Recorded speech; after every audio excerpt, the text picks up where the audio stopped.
Sa ngayon ay pumatak na sa ika-929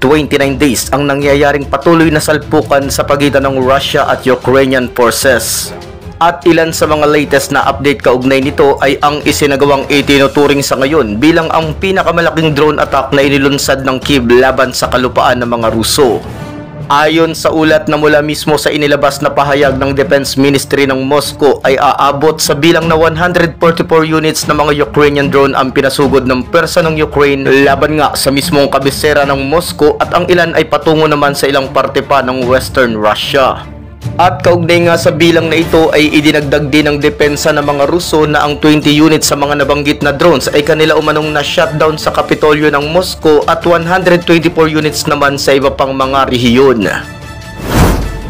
Isang babaeng Ruso ang nasawi dahil sa pag-atake, subalit bukod doon ay dahil nga sa pagkataranta dulot ng mga umaataking Ukrainian drones ay naging dahilan nga ito para isara ang ilan pa naman sa mga major airports na nasa lokasyon ng Russian capital.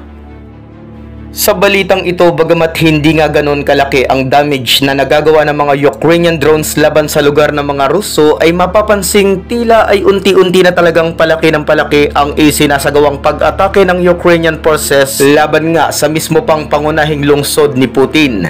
At aminin man sa hindi ng kampo ng depensa ng Moscow ay unti-unti na rin talagang nakikita ng kanilang mga nasasakupan sa ngayon ang sinasabing dadalhin ng Ukraine sa mismong kalupaan ng mga Ruso kung ano nga ang ipinararanas nitong digmaan na nangyayari sa kanilang bansa.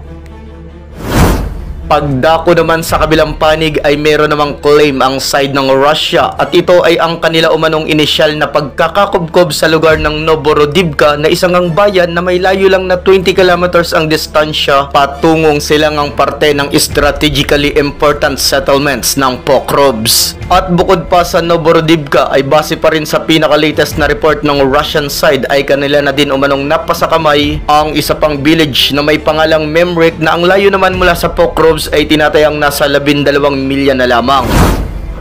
Ang mga ulat ngang nasambit ay waring nagpapahiwatig na sa ngayon ay lubhangang palapit na talaga ng palapit ang pwersa ng mga Ruso laban sa kanilang inaasam na target sa ngayon at ito nga muli ay ang napakahalaga pa namang lokasyon para sa side ng Ukrainian Armed Forces na Pokrovsk City.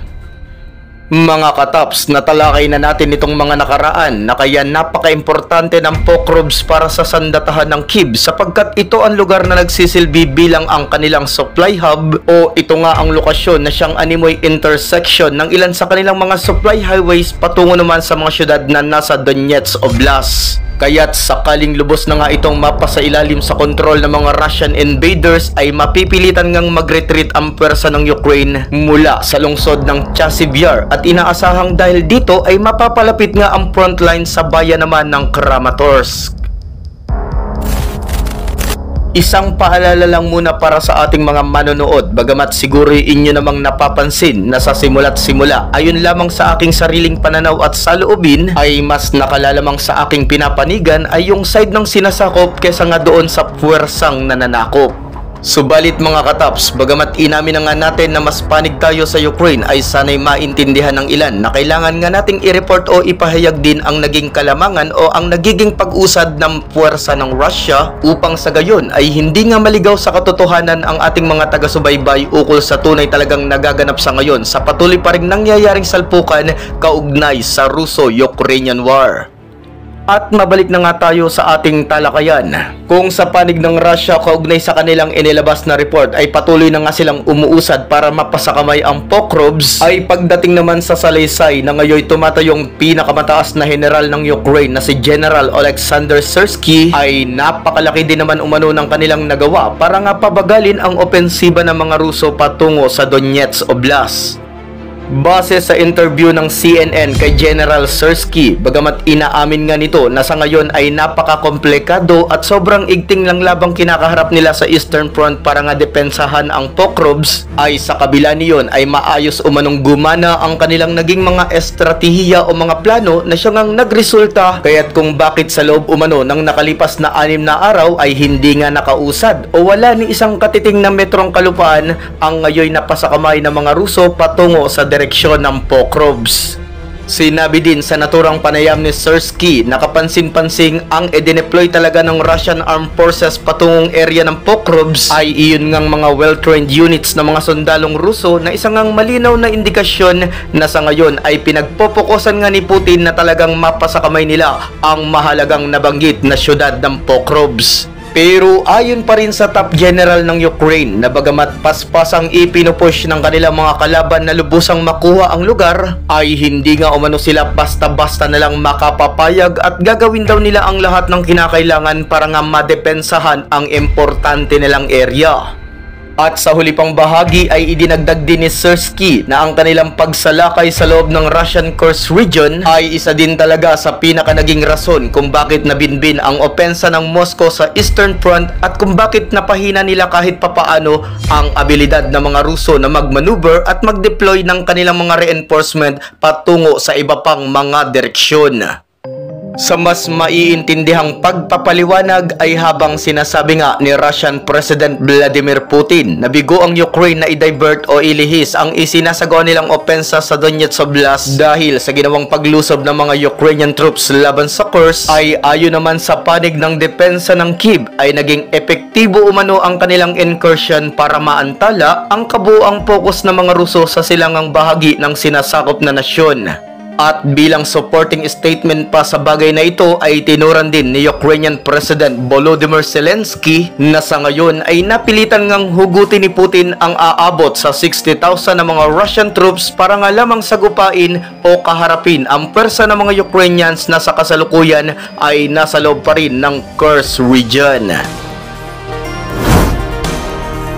Ilan pa sa ating mga inaantabayan ng update ay ang mga ginagawang hakbangin ng Kyiv para sana makasabay sila sa ginagawang matitinding aerial attack ng Russia sa pamamagitan ng mga sandatang i-provide ng alyansa para sa nasyon ng Ukraine. Kaugnay niyon ay isa nga yan sa pinaka naging sentro ng usapan sa nakalipas na pakikipagpulong ni Ukraine President Volodymyr Zelensky sa lokasyon ng Ramstein Air Base na nasa bansa ng Germany. Sa pag-attend ni Zelensky sa naturang meeting ay patuloy niyang ipinush dito para nga tuluyan na sanang alisin ng US at Germany ang alinmang pagbabawal o restriction sa mga sandata nito para magamit sa ilang mahahalagang target na nasa loob ng Russia. Ngunit sa kasawiang palad sa isa pang pagkakataon ay muli ngang nabigo ang pinuno ng Ukraine para mapapayag ang nangunguna nilang alyado upang desisyonan ang mga bagay na ito.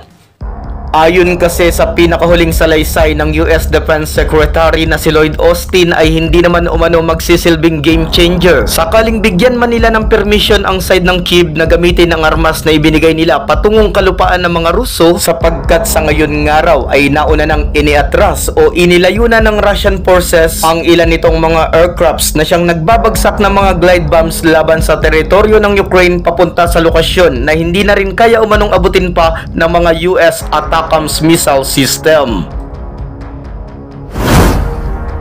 Well mga katap, sa puntong ito ay may kaunti lang tayong reaksyon about sa sinabi na ito ng depensa ng US. Sa atin kasing nabanggit ay tinuran na ni Austin na wala na rin daw silbi kung sakaling payagan man nila ang Ukraine na targetin ang mga mahahalagang military asset at infrastructure na nasa loob ng Moscow, sapagkat inilayo na nga daw o binago na ng mga Ruso ang pwesto ng kanilang mga warplanes papunta sa mga lokasyon upang hindi na nga ito maabot pa ng range ng US ATACMS missile system. Pero hindi din kaya naisip ng kalihim na kahit na inilayo o binago man ng Russia ang lokasyon ng mga aircrafts nila patungo sa lugar na di na kayang abutin ng naturang sandata, ay maaari namang gumamit ng fighter jets ang Ukrainian Air Force upang pasukin ang teritoryo ng Russia habang daladala nito ang tulad sa mga Storm Shadow cruise missile ng Britanya o kaya ng sinasabing isa pa sa malakas na missile na ibibigay ng US tulad na lang ng mga AGM-158 Joint Air-to-Air Surface Standoff o yung sandatang mas kilala sa tawag na JASM missile. Muli ay mas paliliwanagin nga natin ang eksplanasyong ating nasambit. Sa maikling salita ay kahit na nga ilayo o kahit saan pa ipwesto ng Russia ang ilan sa mga iniiiwas nilang mahahalagang military assets, ay kayang-kaya na nga itong pasukin at matarget ng mga Ukrainians basta't pumayag lang talaga ang US at Germany na alisin na ang ilan sa kanilang mga restrictions.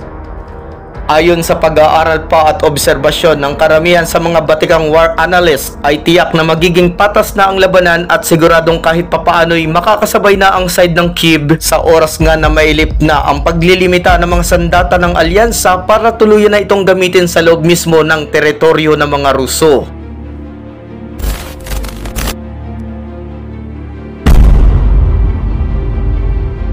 Game changer nga talagang may tuturing, lalo na't halimbawang may sa pinal na ang desisyon na ipadala ng US sa Kyiv ang tinuran ko kaninang mga sopistikadong mga JASSM missile, lalo pat nakahanda na rin naman sa ngayon ang ilang mga F-16 fighter jet ng Ukraine na akmang-akma para nga kargahan ng nabanggit na mga missile. Oo nga't sa kasalukuyan ay inihahanda pa lang o pinag-aaralan na rin kung paano rin i-integrate sa mga Soviet-era war jets ng Kyiv ang mga JASSM missile, ay habang isinasagawa nga ito ay napakalaki na rin naman ang potensyal na magagawa ng mga ilang F-16s na nasa Ukraine upang sila ay makapagsagawa ng ilang air attacks laban sa loob ng Russia karga ang naturang malalakas na missile. Bawat isa kasing unit ng mga Fighting Falcon ay may kapabilidad ngang magdala ng tigda-dalawang JASSM missile, at kapag ito ay ginamit na ng Ukrainian Air Force ay maaari nga nitong sibakin ang karamihan sa mga critical installations na nasa Russia, kabilang na dito ang humigit kumulang 30 mga airbase na siya pa namang ginagamit na launching pads ng mga Ruso sa tuwing magsasagawa ito ng pagsalakay mula sa ere laban sa kalupaan ng mga Ukrainians. At dahil sa range ng AGM-158 o itong ang JASSM missile na umaabot ng mahigit 300 km, kung kaya't sakaling i-deploy na ito kahit mula pa lang sa border ng Ukraine ay maaabot na ng saklaw niyon ang mga targets na nasa Russian cities tulad ng Voronezh at Bryansk region. At ang isa pang option, halimbawa namang epesto lang ang mga fighter jets ng Ukraine sa frontline ng southern part ng naturang bansa, ay magkakaroon naman ito ng tsansa para nga puntiryahin ang karamihan sa mga crucial Russian airfields at mga naval facilities na nakabase sa Crimean Peninsula. Bilang saloobin lamang mga kataps, kung kayo ang tatanungin, ay makatwiran nga ba ang ginawang pagbibigay ng restrictions ng ilan sa NATO allies para nga hindi magamit ng Ukraine patungong Russia ang ibinibigay nitong mga sandata?